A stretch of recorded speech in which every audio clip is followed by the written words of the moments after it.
Bonjour à toute la classe de Clare et bienvenue dans cette première vidéo. Alors cette vidéo c'est l'occasion de commencer un nouveau chapitre avec vous, qui est un chapitre sur tout ce qui est les représentations de données. Donc on va voir un peu différentes manières de représenter des chiffres. Et on va retrouver notre page d'introduction avec nos 3 enfants de d'habitude qui se posent la question. Alors on a la petite fille rousse qui se demande est-ce que la boulangerie vend moins de tartes que de viennoiseries? Et effectivement, on peut voir que le boulanger, il tient dans ses mains ce qu'on appelle un diagramme circulaire. Alors qu'est-ce que c'est qu'un diagramme circulaire? C'est en fait un espèce de cercle dans lequel sont représentés tout ce qu'il vend. Et chaque objet qu'il vend représente en fait une fraction de ses ventes. On peut voir par exemple qu'il vend effectivement moins de tartes, qui sont dessinées en bleu, que de viennoiseries, qui sont dessinées en vert. Parce que tout simplement, l'espace occupé par les viennoiseries est plus grand que l'espace des tartes. On a le petit garçon en blond qui se demande quel jour la boulangerie a-t-elle vendu le plus de croissants. Et là, on peut voir que le petit garçon en blond, dans sa main, il tient une autre forme de représentation des données. C'est ce qu'on appelle un graphique. Et sur ce graphique, on peut voir que on va trouver sur une ligne horizontale le nombre de jours. Le L, M, M, J, V, S, D, ça correspond à lundi, mardi, mercredi, jeudi, vendredi et samedi. Et on peut voir que sur l'axe vertical, il y a le nombre de croissants qui sont vendus chaque jour. Alors ce type de représentation, c'est très utilisé, on peut le trouver un peu partout dans les médias et dans la vie de tous les jours. Et donc c'est très important de le maîtriser. L'idée de cours est la suivante. On imagine une boulangerie qui vend chaque dimanche 200 viennoiseries, 500 baguettes, 100 sandwichs et 200 pâtisseries. Eh bien, il y a 3 manières. En vrai, il y en a plus, mais pour cette année, on va se concentrer sur 3 manières différentes de représenter ces données. La première, c'est de faire ce qu'on appelle un tableau. On voit qu'effectivement, dans ce tableau, on peut ranger sur une première ligne le type de produits vendus, c'est-à-dire les viennoiseries, les baguettes, les sandwichs et les pâtisseries. Et sur une deuxième ligne, on va vendre le nombre que l'on vend de chacun de ces objets. On voit donc effectivement qu'il y a 200 viennoiseries, 500 baguettes, 100 sandwichs et 200 pâtisseries. Un autre type de représentation de données, c'est ce qu'on appelle un histogramme. Alors qu'est-ce que c'est qu'un histogramme? C'est exactement ce qu'on a là. Ça s'appelle aussi un diagramme en barre ou un graphique en barre, les deux se disent.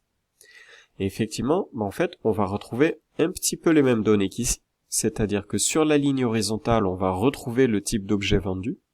On a donc les viennoiseries, les baguettes, les sandwichs, les pâtisseries. Et sur la ligne verticale, on a le nombre de ces objets vendus. Alors pour le lire, c'est assez simple. Sur ce graphique, si je veux savoir combien ils vendent de viennoiseries, eh bien je vais tout en haut de la barre ici. Je me rends compte que je suis à peu près au niveau de 200. C'est donc qu'ils vendent 200 viennoiseries chaque dimanche. Si je veux savoir combien ils vendent de baguettes, c'est la même idée. Je vais monter tout en haut de la barre de la baguette et je vois qu'ils vendent 500 baguettes chaque dimanche, etc., etc. Une troisième manière de représenter les données, c'est ce qu'on appelle les graphiques circulaires. Alors ça s'appelle aussi des camemberts. C'est 2 manières différentes de les appeler. Mais graphiques circulaires, c'est un peu plus professionnel. Alors l'idée de ces graphiques, c'est qu'à chaque fois, on va représenter en fait des parts par rapport au tout. Qu'est-ce que ça veut dire? Ça veut dire que si la boulangerie vend, cette boulangerie-là vend 1000 articles au total, 500 baguettes plus 200 viennoiseries plus 100 sandwichs plus 200 pâtisseries, ça fait un total de 1000 articles, et on se rend compte que, en fait, s'il vend 500 baguettes, la moitié de ce qu'il vend, ce sont des baguettes. Donc on a la moitié de notre cercle qui est représentée par les baguettes. On peut aussi dire que la part des baguettes vendues est représentée par la fraction 1/2. De même, on a 1/5, c'est-à-dire il y a 1/5 du cercle qui est occupé par les viennoiseries parce qu'en fait, il y a 1/5 des ventes qui correspond à des viennoiseries, 1/10 pour les sandwichs et 1/10 pour les 1/5 pour les pâtisseries. Ces trois modes de représentation des données, donc je le rappelle, on a d'abord le tableau tout en haut, le graphique en barre au milieu et le graphique circulaire tout en bas.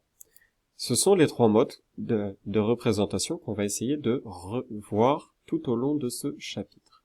Et pour cela, je vais vous demander, pour jeudi prochain, d'essayer de réaliser cette double page d'exercice. Alors on va la commenter très rapidement. Pour le premier exercice, vous avez une classe de 24 élèves. Dedans, il y a 12 enfants qui préfèrent la glace au chocolat, 6 à la fraise, 3 à la vanille et 3 à la framboise. On va vous demander, en s'aidant de ce graphique, on peut voir que là, on a ce qu'on appelle un diagramme en barre, et dans ce graphique sont représentées toutes les données de l'énoncé. Et en ne vous servant que de ce graphique, vous allez essayer de trouver quelle est la différence, donc combien y a-t-il d'élèves qui préfèrent la glace au chocolat par rapport à ceux qui préfèrent la glace à la fraise. Vous allez faire une petite soustraction. Quand on demande quelle est la différence, c'est combien il y en a en plus qui aiment le chocolat par rapport à la fraise. On vous pose la même question entre la fraise et la vanille. C'est le même principe. Vous avez ensuite les mêmes données, c'est encore la même chose, que ce soit dans l'énoncé, dans le diagramme en barre ou dans le diagramme circulaire. Ce sont les mêmes données qui sont représentées. Et on va demander de répondre aux questions suivantes. Quelle fraction de la classe préfère la glace au chocolat? Alors c'est un exemple. Ce qu'on peut voir, c'est que ceux qui préfèrent la glace au chocolat, ils représentent en fait la moitié. Je vous aide un peu pour la première.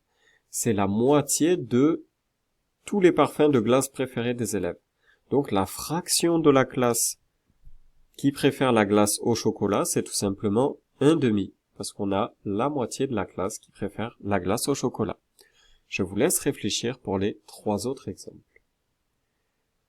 Exercice 2.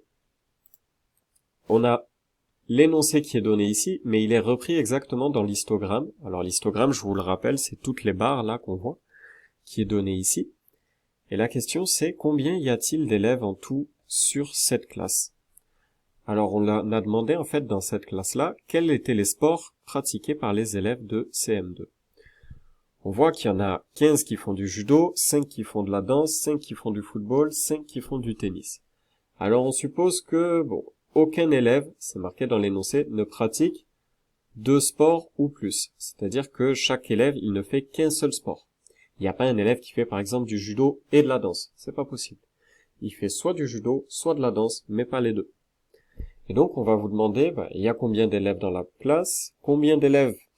Quelle est la différence entre le nombre d'élèves qui pratiquent le judo et le nombre d'élèves qui pratiquent le tennis? Donc là encore une fois, vous allez faire la soustraction entre le nombre d'élèves qui pratiquent le judo et ceux qui pratiquent le tennis.